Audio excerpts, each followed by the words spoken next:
नमस्कार मंडळी, आईचं किचन या यूट्यूब चॅनलवर तुम्हा सर्वांचं स्वागत आहे.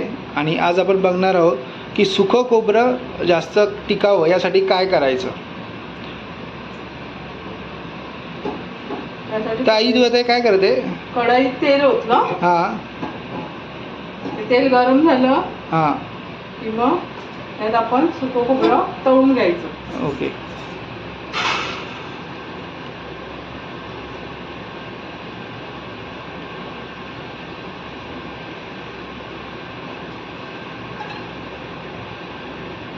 त्याच्यामध्ये असे तुकडे सुकं खोबऱ्याचे तुकडे थोडे थोडे करून टाकायचे. ओके. ते तळून घ्यायचं.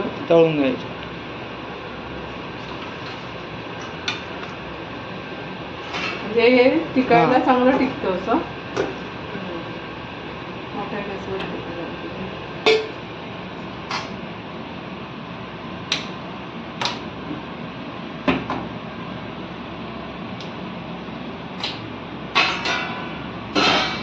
आपल्याला कधी जेवण बनायचं असेल तर काय नुसते 2 कांदे घ्यायचे, ते भाजायचे, लसूण आलं आणि ही पावडर टाईप टाकून द्यायची. मग त्याच्या भाज्या बनवू शकतो आपण. रस्सा भाजी किंवा सुकी भाजी असेल तर टाकू शकतो. असं सगळं करू शकतो. ओके. त्यामध्ये घाई होत नाही. तुझी पावडर बनवून बरणीत बाहेरच ठेवायची, फ्रीजमध्ये नाही ठेवली तर चालते.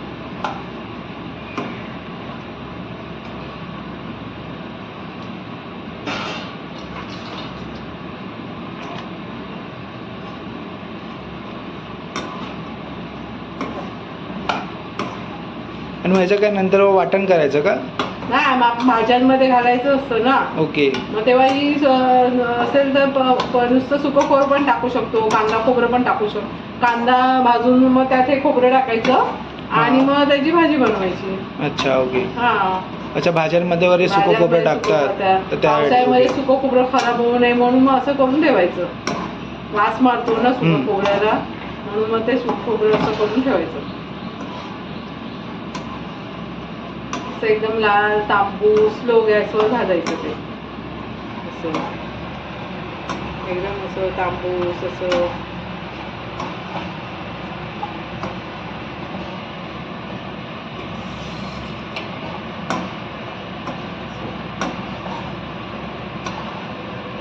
एकदम तांबूस भाजून घ्यायचं.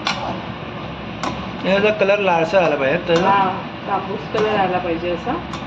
असा खरपूस भाजायचं. मग ते टिकतं, बाहेरच ठेवायचं, फ्रीजमध्ये ठेवायची काही गरज नाही.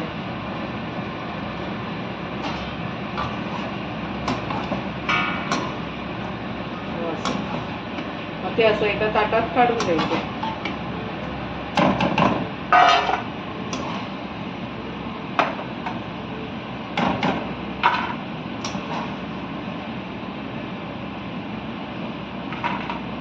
एकदम लाल लाल झालेले आहेत. याच्यात पाहिजे तर तुम्ही गरम मसाला पावडर पण टाकून वाटू शकता. गरम मसाला पावडर पण टाकू शकतो, असं काही नाही. म्हणजे आपल्याला प्रत्येकाला वेगळी टाकायची गरज नाही.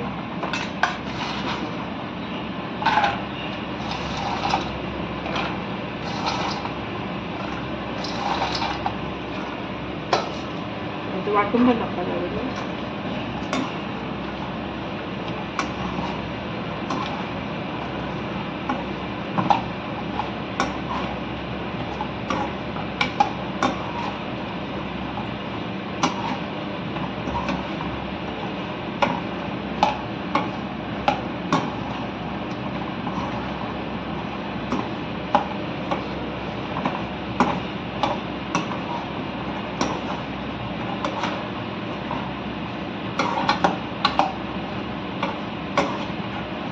काय लोक फ्रीजमध्ये ठेवतात. फ्रीजमध्ये नाही ठेवायचं, मग असंच ठेवायचं.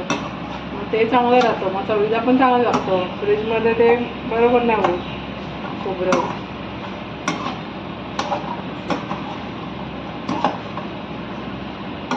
हे गरम हे झालं की मग याची असं वाटून झालं की मग याचं मिक्सरमध्ये पावडर काढून थंड झाल्यावर भरून ठेवायचं.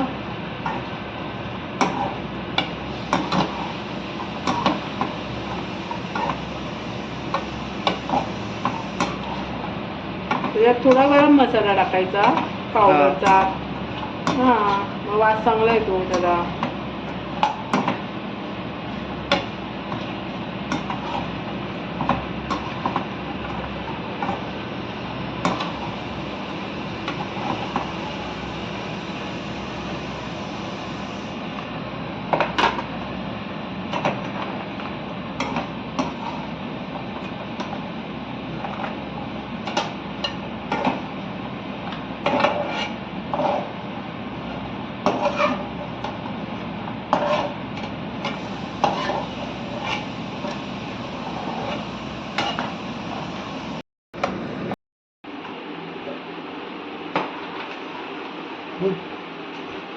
तर आपण ते खोबरं वाटलेलं ना,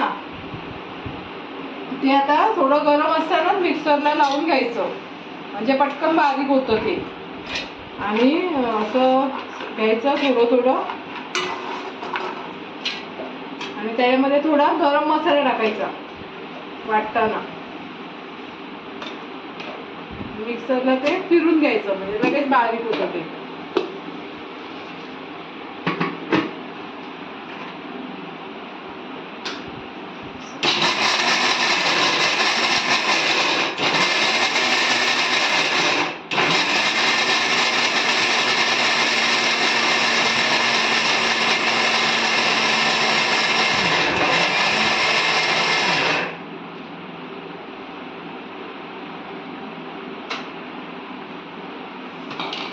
ते बारीक झालं मग एका भांड्यात काढून घ्यायचं असं.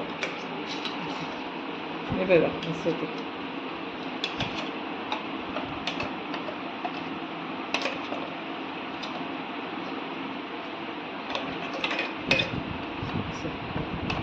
असं बारीक झालं असा कलर येतो त्याला. परत दुसरं आहे ते पण करून घ्यायचं.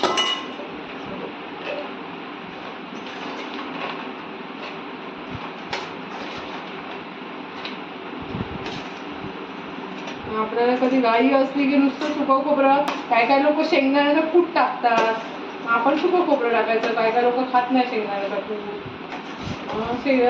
सुकं खोबरं टाकायचं. त्याच्यात चवीला भाज्या चांगल्या होतात त्याच्याने.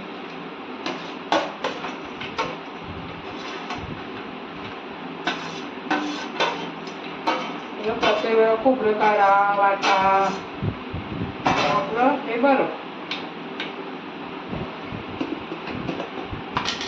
सुकं खोबऱ्याची किती घेते, मसाल्याची क्वांटिटी किती घेते तू? हे आपल्यावर आहे, थोडं घ्यायचं. त्याला गरम मसाला हे असतो ना, वास येतो ना त्याचा. अच्छा. हां,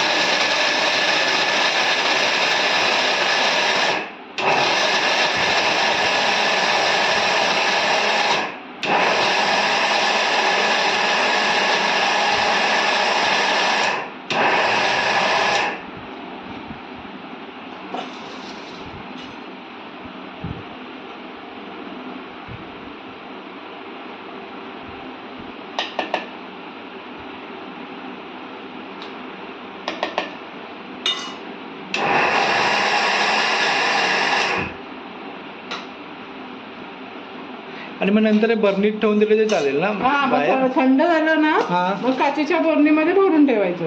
अच्छा. हां, बाहेर काचेच्या बरणीत ठेवायचं, प्लास्टिकच्या नाही ठेवायचं. अच्छा, प्लॅस्टिकच्या बर्नीमध्ये नाही ठेवायचं, नाही, काचेच्या काचेमध्ये ठेवून दिलं की कसं चांगलं राहतं ते. मग